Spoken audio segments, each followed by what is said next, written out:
Hello दोस्तों, आप सबका स्वागत है राजस्थान एकेडमी पे। इस वीडियो में हम लोग जो आरआरबी की वैकेंसी निकली है उसमें जो टीचिंग की वैकेंसी है उसमें क्या प्रॉब्लम आ रही है, किस प्रकार आपको फॉर्म फिलअप करना चाहिए, पूरी डिटेल पे हम लोग बात करने वाले हैं।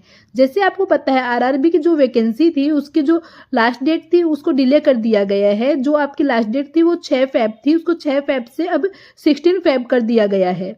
तो इसी के बारे में हम लोग पूरी बात करने वाले हैं। करेक्शन डेट भी आपकी बढ़ा दी गई है। करेक्शन डेट भी आपकी 28 फेब तक रखी गई है इसके अंदर। तो हम लोग स्टेप बाय स्टेप पूरा जानते हैं कि किस प्रकार आप इसको फॉर्म फिलअप करेंगे। देखिए, टीचिंग वाले सेक्शन की हम लोग बात करने वाले हैं इस वीडियो के अंदर। इससे पहले हम लोगों ने चीफ लॉ असिस्टेंट उन सब की भी बात की है। इसके बाद भी आपको फॉर्म फिलअप करने में किसी प्रकार का इश्यू आता है या कोई प्रॉब्लम रह जाती है तो वो आप हमसे कमेंट करके डिस्कस कर सकते हैं। वीडियो को लाइक करें, लाइक करने से अच्छा मोटिवेशन मिलता है। हम लोग ज़्यादा से ज़्यादा वीडियो लाने की पूरी कोशिश करते हैं। ये देखिए, गूगल क्रोम ओपन करके आपको रेलवे की ऑफिशियल वेबसाइट पे आ जाना है। वहाँ पे आपको अप्लाई नाउ के ऊपर क्लिक करना है। यहाँ पे आपको क्रिएट माय अकाउंट या पहले से क्रिएट है तो लॉगिन के ऊपर क्लिक करना है। और इसमें लॉगिन के लिए आप इसके अंदर भाई जो आपसे मोबाइल नंबर मांगा है, जो आपका पासवर्ड है वो डाल के आई एम नॉट रोबोटिक पे क्लिक करके आप लॉगिन कर सकते हैं। इसके अलावा यदि आप पासवर्ड भूल जाते हैं तो फॉरगेट पासवर्ड पे जाके अपनी डीओबी डाल के फिर आपके जो रजिस्टर्ड मेल आईडी है वहाँ पे आपके पासवर्ड आ जाएंगे। उस पासवर्ड को डाल के आप इसमें इजीली इसमें लॉगिन कर सकते हैं। हम लोग अकाउंट क्रिएट करना सीखेंगे। तो सबसे पहले हम लोग को क्रिएट माय अकाउंट के ऊपर क्लिक करना है।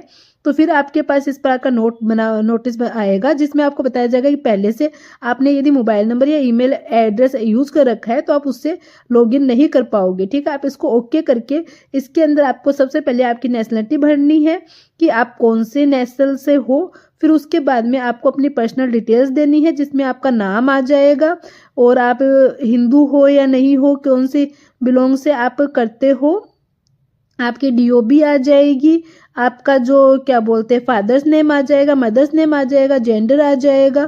फिर इसके बाद में आपको इसको कंटिन्यू करना रहेगा। तो इसमें कोई भी इस स्टेप में आपको किसी प्रकार की दिक्कत होती है तो वो आप हमें कमेंट करके पूछ सकते हैं। हम लोग आपको डिटेल में इसका आंसर देंगे। अभी यहाँ पे आपको क्या करना है, आपने जो पासवर्ड डिसाइड किया है वो आपका मोबाइल नंबर या जीमेल आईडी डाल के इसको लॉगिन कर लेना है। लॉगिन करने के बाद में आपको नॉर्मल जनरल इंस्ट्रक्शंस आएंगे जिसमें कि आपको किस प्रकार आपका फॉर्म फिलअप करना है, उसमें क्या क्या चीज़ होगी वो सारी गाइडेंस दिए हुए हैं। तो इसको आप रीड आउट कर ले और इसके अंदर कोई कन्फ्यूज़न लगे तो आप वो हमें कमेंट करके पूछ सकते हैं। हम लोग आते हैं ऑनलाइन फॉर्म फिलअप के ऊपर। तो इसमें हम लोग देखेंगे हमारे सामने एक ही वैकेंसी शो कर रही है अभी जिसकी डेट एक्सटेंड हुई है वो ही।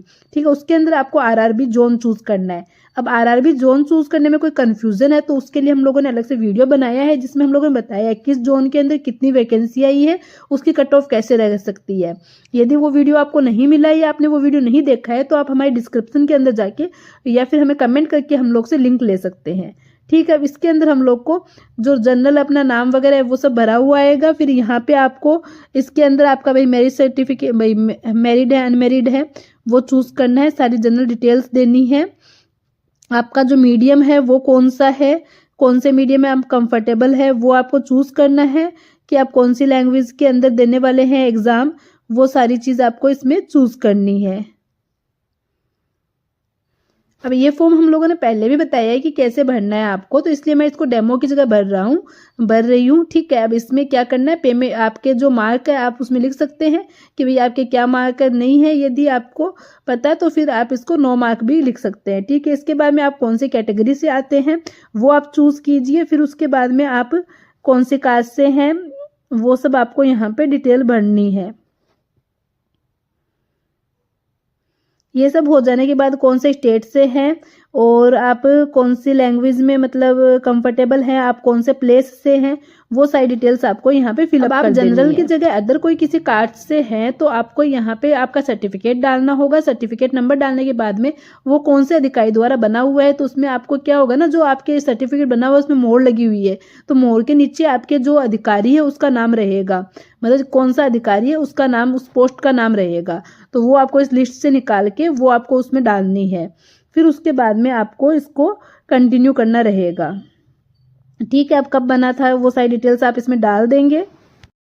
अब देखिए बहुत सारे स्टूडेंट्स को कंफ्यूजन है कि हम लोग को फ्री जो है ना वो मतलब लेना है ट्रेवल वाला, बट हम लोगों ने नहीं सेलेक्ट किया है। तो वो आपके इसी फर्स्ट पेज के अंदर लास्ट में यहाँ पे लिखा हुआ है येस नो, तो वो आपको यहाँ से सिलेक्ट करना है। फिर आपको अपने स्टेशन नियर बाई, जिस स्टेशन से आपको टिकट चाहिए उसका नाम लिखना है। तो जो भी एसटी कास्ट के अंदर है, एससी कास्ट से अंदर है, वो लोग देख ले। इसी पेज के अंदर आपको ये डिटेल फिलअप करनी है और इसमें आपको फिर सेव करके फिर नेक्स्ट करना है। जिससे आपका किसी कारण से पेज लॉग आउट भी हो जाता है या रिफ्रेश हो जाता है तो सेव किया हुआ रहता है, तो वापस आपको सारी डिटेल्स फिलअप नहीं करनी पड़ेगी। अब इसमें आपको एड्रेस डालना है। एक बार डालने के बाद आपका परमानेंट भी एड्रेस वही है तो उस पर आप क्लिक कर दीजिए। परमानेंट और भाई प्रेजेंट एड्रेस सेम है तो दोनों में सेम एंट्री हो जाएगी। फिर इसके बाद में इसको भी आप सेव कर लीजिए जिससे आपको दोबारा ना भरना पड़े।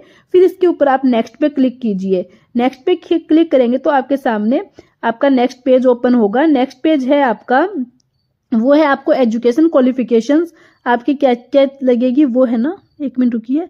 नहीं, इसमें नॉर्मल आपसे पूछा जा रहा है क्वेश्चंस कि भाई आपके एक्स आर्मी मैन है या नहीं है, आपने पहले से कोई काम किया नहीं किया, आप बिलो इनकम में आते हैं, EBC के अंदर आते हैं या नहीं आते हैं तो आपकी फीस कम लगेगी। तो उस अकॉर्डिंग ये सारे गाइडेंस है, तो आप अपने अकॉर्डिंग सेलेक्ट कर लीजिए। इसमें भी सेलेक्ट करने में किसी प्रकार की प्रॉब्लम होती है तो वो आप हमें कमेंट करके पूछ सकते हैं, हम आपको आंसर दे देंगे। ठीक है, ये सब हो जाने के बाद में इसमें आपको क्या करना है, सेव एंड नेक्स्ट पे क्लिक करना है। अब एजुकेशन क्वालिफिकेशन के अंदर आपको सारी डिटेल्स भरनी पड़ेगी, जिसमें मैंने अभी देखो जो डिटेल्स भरनी है, सबसे पहले आपको 10th की भरनी है। 10th की भरने के बाद यहाँ पे 12th की भरनी है। 12th के बाद में आप यहाँ पे अपनी जो ग्रेजुएशन है उसकी क्वालिफिकेशन ऐड करेंगे। तो 12th जो आपको भरनी है वो इस प्रकार भरनी है कि 12th आप इसके अंदर ऐसे क्लिक करके फिर 12th लेंगे, फिर इसमें साइंस से कॉमर्स से कहाँ से की है वो डालेंगे, फिर बोर्ड का नाम वो सब डिटेल्स फिलअप कर देंगे। सीरियल नंबर आपकी मार्कशीट के ऊपर रहता है वो आपको डालना रहेगा। यदि आपको नहीं मिल रहा है तो आप अपनी मार्कशीट हमें टेलीग्राम के ऊपर भेज सकते हैं, हम लोग आपको देख के आपका नंबर बता देंगे। ठीक है, अब ये फॉर्म हम लोग टीचिंग का भर रहे हैं, तो इसमें क्या करना है कि आप कौन सी टीचिंग के अंदर आपने फॉर्म, मतलब आप कंफर्टेबल हैं टीचिंग कौन सी लैंग्वेज में करवाने वाले हैं, हिंदी, इंग्लिश और अदर लैंग्वेज के अंदर भी हैं तो वो आप सेलेक्ट कर सकते हैं। वो सेलेक्ट करने के बाद अब आपको यहाँ पे कंप्यूटर का कितना नॉलेज है या नहीं है उसको यस कर देना है, यस या नो कर देना है। ठीक है, फिर इसके बाद आप क्वालिफिकेशन करेंगे तो इसमें आपने कौन सा कोर्स कर रखा है, आपने ग्रेजुएशन किस में कर रखा है या कोई डिप्लोमा कर रखा है, जो भी आप फॉर्म भर रहे हैं उससे रिलेटेड आप इसके अंदर सेलेक्ट करेंगे। अभी हम लोग बैचलर की डिग्री की बात कर रहे हैं तो हम लोग बैचलर डिग्री सेलेक्ट करते हैं। यदि आप चीफ लॉ असिस्टेंट का भर रहे हैं तो LLB का लॉ डिग्री का कर सकते हैं और लॉ पेपर विथ आपका लेबर लॉ के साथ में हो जाएगा तो आपको वो शो करेगा वेलफेयर इंस्पेक्टर के लिए, अदरवाइज आपको वेलफेयर इंस्पेक्टर का शो नहीं करेगा। अब इसमें हम लोगों ने भाई ये कर ली ग्रेजुएशन वाली, फिर इसके बाद में आपने यदि बीएड कर रखी है, यदि 4 ईयर मतलब वाली कर रखी है तो वैसे आपको सिलेक्ट कर लेनी है, और अदरवाइज आपने नॉर्मल 3 ईयर का ग्रेजुएशन कर रखा है, फिर इसके बाद में आपने बीएड कर रखी है तो आप अलग से बीएड का चूज कर सकते हैं। इसी के साथ में जैसे आपको पता ही है कि टीचिंग के रिलेटेड अपने एग्जाम्स होते हैं, वो एग्जाम आपने क्लियर कर रखा है तो आप वो टीचिंग का एग्जाम कर सकते हैं, और कौन सी स्टेट से कर रखा है वो आप सिलेक्ट कर सकते हैं। टीचिंग का मतलब TET के अलावा कोई और एग्जाम आपने क्लियर कर रखा है तो वो आपका CET के अंदर आएगा। इसके अलावा भी कोई अदर कर रखा है तो आप वो चूज कर सकते हैं, और आप अपने बोर्ड का नाम प्रॉपर लिखेंगे, वो भी आप फुल नाम लिखेंगे, आप शॉर्ट नाम मत लिखना, जैसे MGSU वगैरह ऐसे मत लिखना, महाराजा गंगा सिंह यूनिवर्सिटी ऐसे ही फुल नाम आपको लिखना है। ऐसे ही आपने कोई एग्जाम क्रैक कर रखा है तो वो हो जाएगा। इसके अलावा कोई डिप्लोमा कर रखा है तो वो आप इसमें ऐड कर सकते हैं, या फिर आपकी जो एजुकेशन मांगी है उससे रिलेटेड कोई आपका डिप्लोमा किया हुआ है तो उसको भी आप इसी प्रकार ऐड कर सकते हैं। इसी के साथ में आपको एक्सपीरियंस डालना रहेगा, तो एक्सपीरियंस के अंदर क्या करेंगे, यदि आपके पास कोई वर्क एक्सपीरियंस है तो आप डाल दीजिए, यदि नहीं है तो आप नो कर दीजिए। देखिए इसमें वेलफेयर इंस्पेक्टर के अंदर काफ़ी ज़्यादा मतलब एक्सपीरियंस नहीं मांगा है, वहीं चीफ लॉ असिस्टेंट के अंदर और पब्लिक प्रोसिक्यूटर के अंदर एक्सपीरियंस मांगा है, तो उसमें लोगों को कन्फ्यूजन हो जाता है कि भाई हम क्या करें, एज ए एडवोकेट करें या प्लीडर करें। तो आप प्लीडर करोगे तो आपको दिखाएंगे वैकेंसी, अदरवाइज नहीं दिखाएंगे। काफ़ी लोगों को यही है कि हम लोग का एक्सपीरियंस भरा हुआ है, सब चीज़ हम लोगों लोगों ने अच्छे से भर दिए, सर्टिफिकेट वगैरह सब डिटेल्स डाल दिए, उसके बाद भी हमारा शो नहीं कर रहा है। तो शो नहीं करने का रीज़न यही है, इसी रीज़न से आपका शो नहीं कर रहा है। तो आप इस बात का ध्यान रखते हुए अपना फॉर्म फिलअप करें। टीचिंग के अंदर आपको बीएड वगैरह सारी डिटेल्स डालनी है।